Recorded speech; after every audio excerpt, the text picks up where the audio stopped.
Hi everyone, this is Beth with Flying by the Seed of My Plants, and good morning to everyone. And today I'm going to go ahead and start some Snapdragons.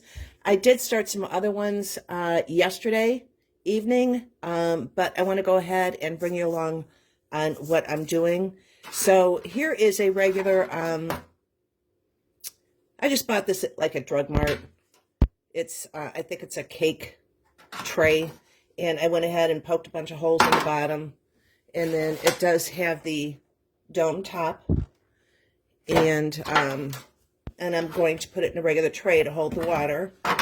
And for these Snapdragons, I am just going to fill this up with dirt. Move this over here.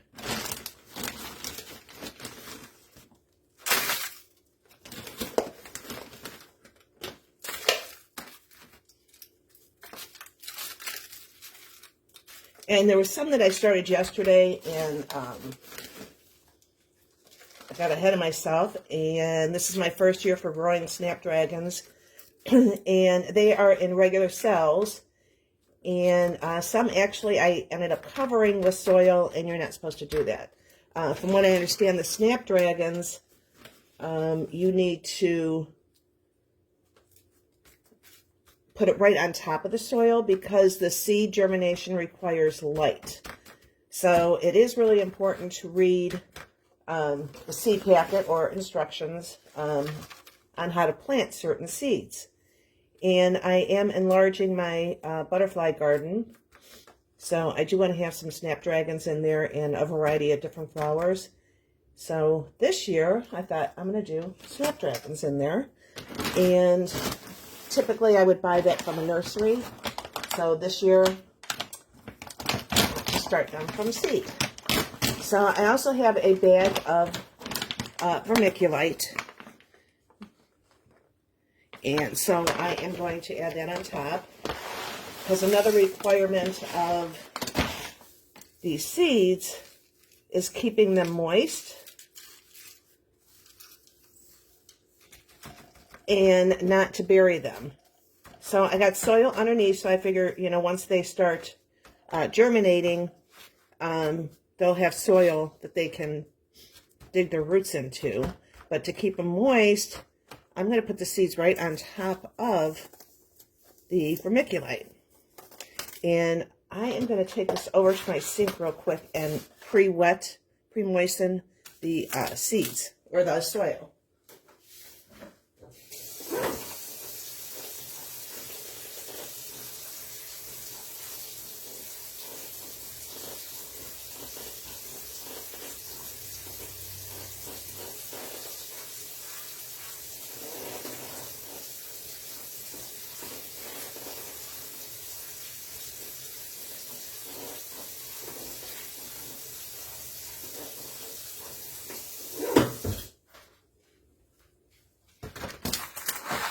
Okay, so I pre-moistened it until the water is draining out underneath it. And so now I'm going to open up my packet. Now, Snapdragon seeds are really tiny. So that's why I'm kind of doing it this way on this type of container, because I am going to broadcast it.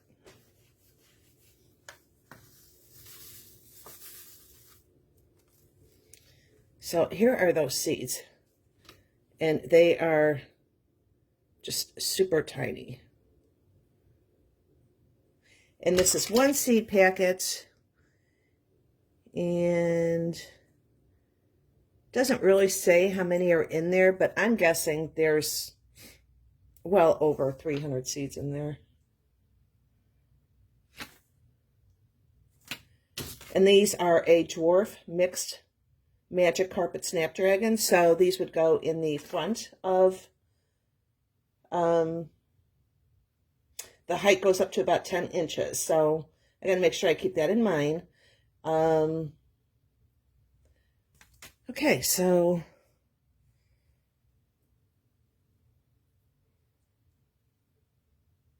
now I'm not going thick with the seeds, but And when they germinate, I will have to thin them out and transplant them into other cells. And Snapdragons, you want to get them started, they're saying about 12 weeks prior to your last frost. And I probably won't even get these in until mid-May, end of May.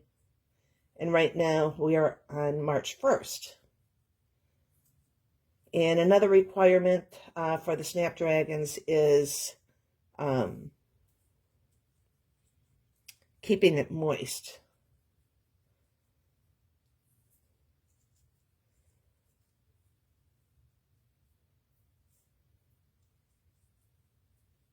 So I could feel them and, you know, releasing out of my fingers.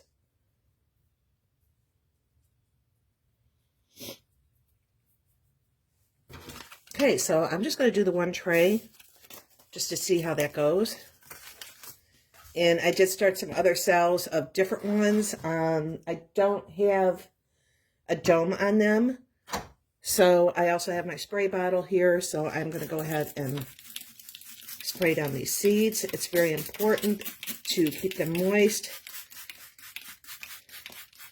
And they say not to bury the seed. Now the seed packet that I'm looking at said, it actually says barely cover.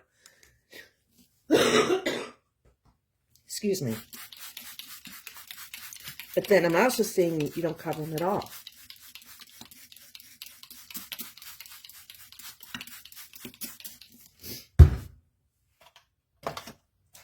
Okay, so I put the soil on the bottom, potting soil. I just used a regular potting soil from Maria Gardens that I've been starting my seeds in.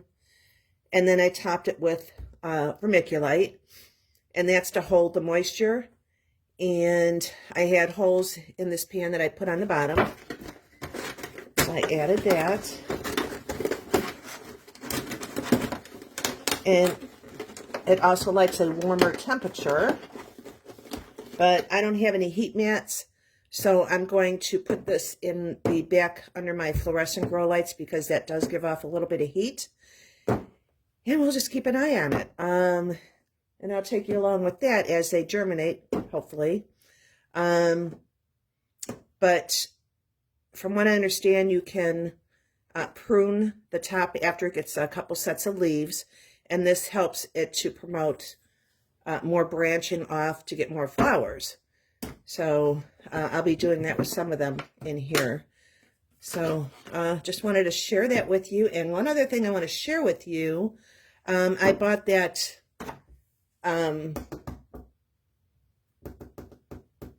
filter for my backyard hose. I'm going to go grab it real quick. Hang on. Okay, so this is the Boogie Blue Plus, and this filter is pretty heavy. And what this does is it filters out pesticides, it filters out chlorine, so that when you are fertilizing using worm casting tea or anything like that, if you add just straight from the hose, and I live in the city, it does have chlorine in the water, it will kill anything that I'm trying to do with the fertilizer, with that good bacteria that I want. So anyhow, so I did have one of these a few years ago and was using it, but it does like 45,000 gallons of water, so it was time for me to buy a new one. And I did have it hooked up to the spigot, basically. And it was probably about, I don't know, maybe 4 inches from the ground.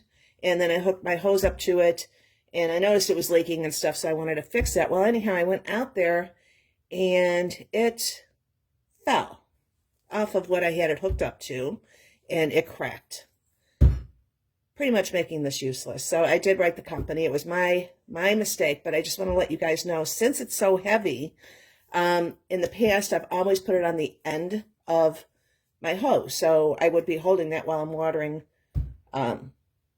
my garden and stuff. So, and I never had an issue with it that way. So if you hang it off the spigot, just know that it's too heavy for that. I mean, it will just crack this actually just came off and separated from this whole filter. So I wanted to share that because this is not cheap, for this one anyhow. And, you know, after researching the other filters, I just think this is the best one out of all of them for what I want out of my garden. And they do have a website, boogieblue.com, and they sell stuff for making a worm compost tea, but you could do that with your own worm castings. But anyhow, it's an interesting site. So, yeah, 45,000 gallons of water. And also this, you know, it came with the ends. You want to recap it at the end of the season because it says to keep it moist. Don't let it dry out. So anyhow, just wanted to share that with you. I had it hooked up to the spigot, and it was not quite, it was about 4 inches from the ground and the hose. And anyhow, it did break it because it's too heavy for that. So on the next one, I did order another one because I need it. And I'm going to put it at the end of my hose and just hold it every time I water. So wanted to share that with you. So I am going to put this in the back under my fluorescent growlight. And that's about it. And I'll keep you bring you along whenever they start sprouting. And I will be separating these once they get going, and I'll put them in individual cells when I up-pot them in larger ones. And I also started some other ones, but not quite like this. I do not have regular domes for my seed cells for the 10-20 trays. So that's why I decided to try this with these seeds.